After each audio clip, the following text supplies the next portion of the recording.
नमस्कार. डेव्हऑप्स हा शब्द सध्या टेक जगात सगळीकडे ऐकू येतो, नाही का? पण हा नक्की आहे तरी काय? आज आपण अगदी सोप्या भाषेत हेच समजून घेणार आहोत. चला तर मग सुरू करूया. चला एक गोष्ट पाहूया. एका सॉफ्टवेअर कंपनीत ना दोन मुख्य टीम्स असतात. पहिली डेव्हलपमेंट टीम, यांना काय तर सतत काहीतरी नवीन बनवायचं असतं, एकदम वेगात. आणि दुसरीकडे असते ऑपरेशन्स टीम. त्यांचं ध्येय एकदम साधं, सगळं काही शांतपणे, स्थिरपणे आणि सुरळीत चालू राहिलं पाहिजे, म्हणजे काहीही तुटायला नको. आणि मग इथे सुरू होतो खरा संघर्ष. कारण जेव्हा या दोन टीम्स वेगवेगळ्या दिशेने विचार करतात तेव्हा एक वाक्य हमखास ऐकायला मिळतं. डेव्हलपर म्हणतो, अहो माझ्या मशीनवर तर सगळं व्यवस्थित चालतंय. पण तेच सॉफ्टवेअर सर्व्हरवर आणताना ऑपरेशन्स टीमची मात्र तारांबळ उडते. हे वाक्य तर IT मधल्या प्रत्येकाने कधी ना कधी ऐकलेलंच असेल. आता या सगळ्या गोंधळामुळे होतं काय? सॉफ्टवेअरला युजर्सपर्यंत पोहोचायला खूप उशीर लागतो. लहान सहान चुका वाढत जातात आणि मग सिस्टीम सतत बंद पडायला लागते. याचा सगळ्यात जास्त त्रास कोणाला होतो? अर्थातच युजर्सना. आणि मग ते नाराज होतात. मग या सगळ्या समस्येवर उपाय तरी काय? बरोबर, इथेच एंट्री होते डेव्हऑप्सची. ही एक अशी नवीन संकल्पना आहे जी मुळात या दोन वेगवेगळ्या विचारसरणीच्या जगांना एकत्र आणण्यासाठीच बनवली गेली आहे. तर डेव्हऑप्स म्हणजे नेमकं काय आहे? नावामध्येच सगळं काही आहे. डेव्हलपमेंटमधला डेव्ह आणि ऑपरेशन्समधला ऑप्स. या दोघांना एकत्र आणणारी ही एक कार्यपद्धती आहे. याचा मुख्य उद्देश हाच आहे की दोन्ही टीम्सनी मिळून काम करावं आणि सॉफ्टवेअर जलद, सुरक्षितपणे युजर्सपर्यंत पोहोचवावं.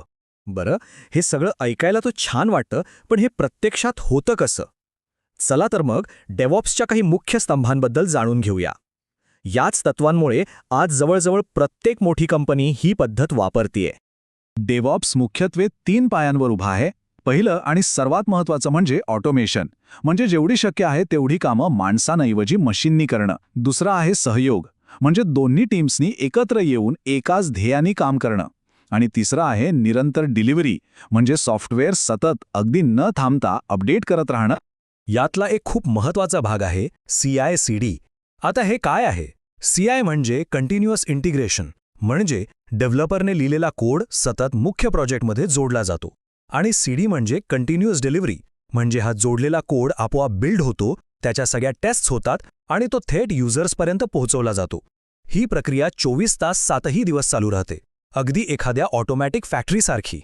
अर्थात ही सगळी ऑटोमॅटिक प्रक्रिया काही खास टूलशिवाय शक्य नाही. उदाहरणार्थ, कोड सांभाळण्यासाठी गेट वापरतात. ती ऑटोमॅटिक पाईपलाईन चालवण्यासाठी जेन्किन्ससारखं टूल लागतं आणि ॲप्लिकेशनला एका डब्यात पॅक करण्यासाठी डॉकर वापरलं जातं. अशी अनेक टूल्स आहेत जी हे काम सोपं करतात. आता सर्वात महत्त्वाचा प्रश्न, डेव्हऑप्स वापरल्यामुळे नक्की मिळतं तरी काय? याचे फायदे काय आहेत? चला ते पाहूया. सर्वात पहिला आणि मोठा फायदा म्हणजे स्पीड, म्हणजे वेग. जिथे पूर्वी नवीन फीचर्स युजर्सपर्यंत पोहोचायला महिने लागायचे, तिथे आता डेव्हऑप्समुळे हे काम काही तासात किंवा कधीकधी तर काही मिनिटातच होतं.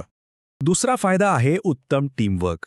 आता डेव्हलपमेंट आणि ऑपरेशन्स टीम्स एकमेकांचे विरोधक म्हणून नाही तर एकच टीम म्हणून काम करतात. दोघांचं ध्येय एकच असतं, त्यामुळे तो जुना वादच संपून जातो. आणि हो, ऑटोमेशनचा फायदा तर आहेच. जेव्हा तीच कामं मशीन करायला लागते, तेव्हा माणसांकडून होणाऱ्या चुका आपोआप टळतात.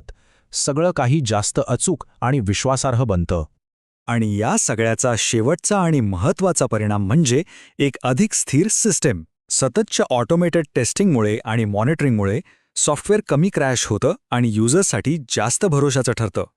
ठीक आहे, तर आत्तापर्यंत आपण बरंच काही पाहिलं. पण थोडक्यात सांगायचं झालं तर डेव्हऑप्स म्हणजे काय? सगळ्यात महत्त्वाची गोष्ट कोणती लक्षात ठेवायची?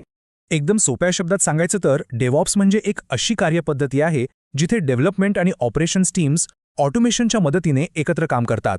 कशासाठी? तर सॉफ्टवेअर जलद, सुरक्षित आणि अधिक चांगल्या प्रकारे युजर्सपर्यंत पोहोचवण्यासाठी. आणि म्हणूनच आज बहुतेक सगळ्या मोठ्या कंपन्या याच मार्गाने चालल्या आहेत. आज आपण पाहिलं की ऑटोमेशनने सॉफ्टवेअर बनवण्याची दुनिया कशी पूर्णपणे बदलून टाकली. पण विचार करण्यासारखी गोष्ट ही आहे की भविष्यात हेच ऑटोमेशन आपल्या रोजच्या आयुष्यात आणि इतर क्षेत्रांमध्ये अजून कोणते मोठे बदल घडून आणू शकतं? या प्रश्नावर विचार करायला नक्कीच हरकत नाही.